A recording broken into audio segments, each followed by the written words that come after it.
This is a revision video for topic number 6, fiscal and supply side policy. Fiscal policy refers to government spending and taxation, regardless of its purpose, while supply side policy is essentially any government policy designed to improve long-run aggregate supply. The key idea that some people get tripped up on is that fiscal policy and supply side policy can overlap. Some supply side policy is fiscal policy, but not all. 4 subtopics. We're going to start with government spending, then look at taxation, government debt, and supply side policy. Firstly, government spending. Government spending, the definition is easy. It's when the government spends money. And the main impact is going to be on aggregate demand. When the government spends more money, there's more aggregate demand. It therefore impacts short-term growth, and there's some evaluation there because we could get a positive output gap. The way in which government spending influences aggregate demand is a little bit more complex. One way is through something called an automatic fiscal stabilizer.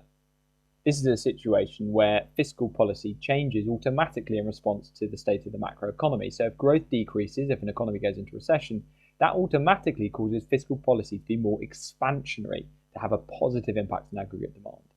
And that's because unemployment increases. And as a result, there'll be more spending because the government's paying more unemployment benefits and less taxation, meaning fewer people because fewer people are earning money. More spending and less taxation means that overall the government's net injection into the economy is decreased. And we can represent this using this diagram. The red line refers to the economic cycle without fiscal policy, but the blue line shows the impact of stabilizers. It's just going to modulate, it's going to kind of squash the cycle and make it a little bit less volatile, which is really good in the long term.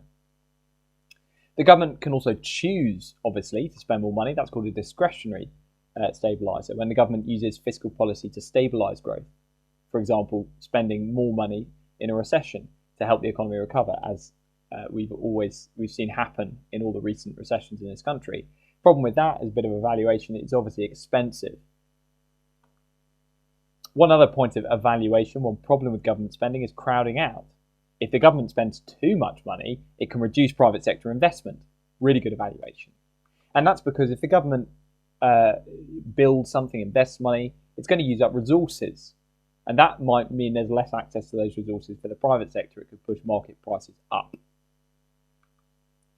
Government spending will also have impacts on short-run aggregate supply, and we'll talk about that more when we look at supply-side policy in a moment. And it can have microeconomic impacts. For example, impacts on through subsidies, benefits, and education. There's lots of those. Fiscal policy can be used to correct market failures. And we've looked at that on the microeconomic side of the course, but you can bring it into a macro essay. Government spending is funded by taxation. There's 2 basic reasons for taxation. One is to achieve our objectives, the same as every policy, but we've got to remember that taxation exists also to fund government spending. Really important that we remember that, because it means that taxation, we can't just not tax. 2 basic types of taxes. Direct taxes are a tax on income, whereas indirect taxes are taxes on goods and services. We can further classify taxes in these 3 different categories. Taxes can be regressive, where as my income increases, I pay a lower percentage of my income in the tax. For example, sales taxes, indirect taxes like VAT.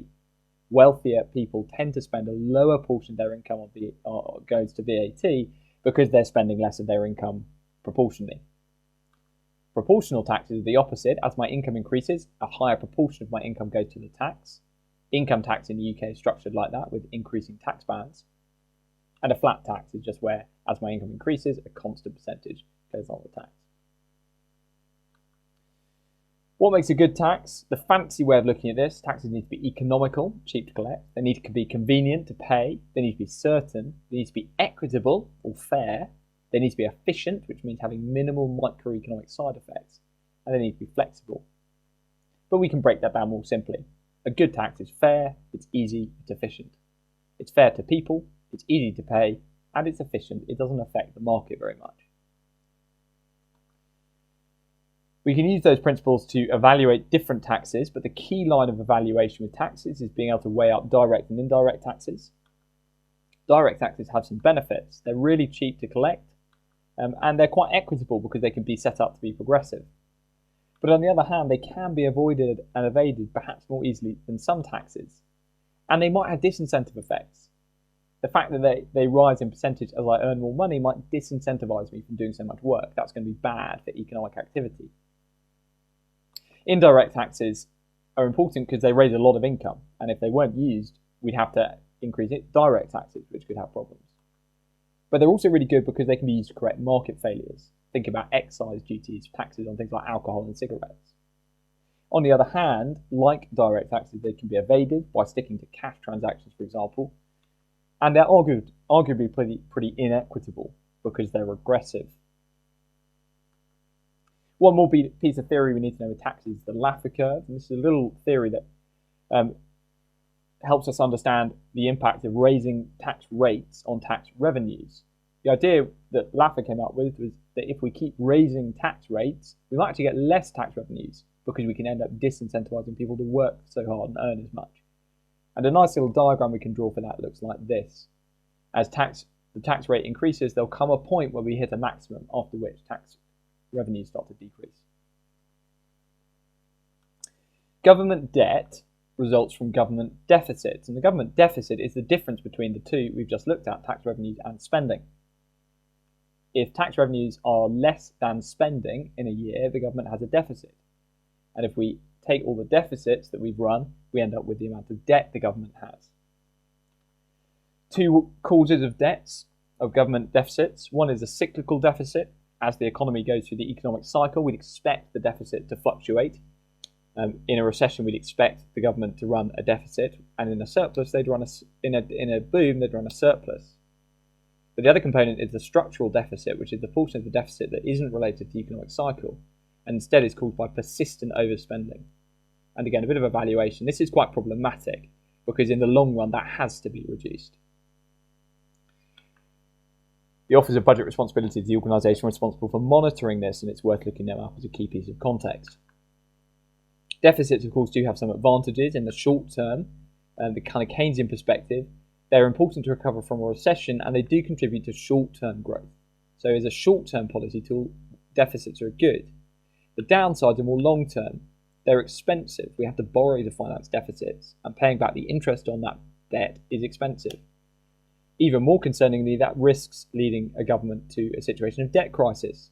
Too much borrowing makes borrowing more expensive because lenders are less confident and interest rates go up.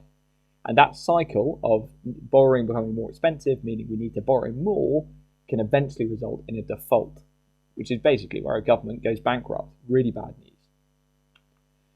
One more downside of the deficit is financial crowding out. Because borrowing from the government can push interest rates up, that can mean that private investors in the country can find it harder to end up borrowing money to invest. Bit of context on this though. These problems haven't been hugely significant in this country, even though government debt is quite high. Lastly, let's look at supply side policy, which is crucially aiming to improve long-run aggregate supply. Every economist would argue that this is a really valuable goal, but there's some disagreements about how we get there. Fiscal supply side policy refers to government spending. So, for example, they might spend on infrastructure projects. We'll look at more in a moment. But supply side policy can also take other forms. So, for legislation, for example, reducing bureaucracy to make it easier for firms to invest. Two different perspectives. One is the interventionist or Keynesian perspective, which argues that the government itself needs to achieve supply side improvements by intervening. So, for example, the government might need to spend on education or infrastructure or research rather than leaving it to the private sector. And it might need to intervene in markets, for example, breaking up monopolies or even nationalising industries where the government runs industries. This is a slightly outdated view now. It's obviously necessary in some areas. There are some, think of your micro market failures, some areas where the government needs to intervene, education and healthcare, for example. But on the other hand, there is a risk here of crowding out the private sector like we've just seen. And arguably the government just isn't as good because it doesn't have a profit motive in the same way. We lose the benefits of the free market. On the other hand, there's the free market or the classical view, which is that the government needs to facilitate the private sector doing the main improvements. This view argues that the market is always better than the government. And so that would focus on things like deregulation, reducing the restrictions on firms, privatisation, so taking industries run by the government and opening them up to competition, and tax cuts, reducing the financial burden on companies. And again, this might work because the private sector usually is more effective at certain investments. But on the other hand, there's a greater risk of things like monopoly power and market abuse. There needs to be some regulation in most industries. Overall, we need both. There's lots of evaluation and arguments we can bring in there to discuss this question of how we go about achieving supply side improvements. Successful improvements have an awful lot of benefits. They're going to help us increase long-run growth without causing inflation. We can show that on an aggregate demand, aggregate supply diagram with a shift in the long-run aggregate supply curve. They can also arguably reduce the natural rate of unemployment, particularly if there's lots of structural unemployment. And we can show that with a shift in our long-run Phillips curve. They can have positive impacts on productivity, and that might mean that trade improves. Supply-side improvements are ultimately what we're seeking to achieve more than anything else if we're going to achieve our big macro objectives. By way of evaluation, you want to take it as a case-by-case basis, looking at specific policies. But here are a few questions we can always ask of supply-side policies, and arguably lots of other policies, but they apply really well here. How successful is the policy likely to be, especially if we've got context or evidence? How expensive is it going to be? Is it worth the cost? How certain are the results? If it's a long-term policy, we might not be sure, and that can pose a risk. How long will it take for those results to be felt? We might prefer short-term gains rather than waiting a really long time. And who gains? Particularly with free market supply-side policies, the traditional argument has been that a minority of business owners and investors gain, but eventually that will impact the whole of the economy through the circular flow. But some economists would argue that that hasn't really happened. It's called trickle-down economics, and there's a debate as to how beneficial it is. That's really good evaluation. So that's this whole topic 6, in a nutshell. I've got individual videos going into each of these topics in detail if there's anything that you've missed.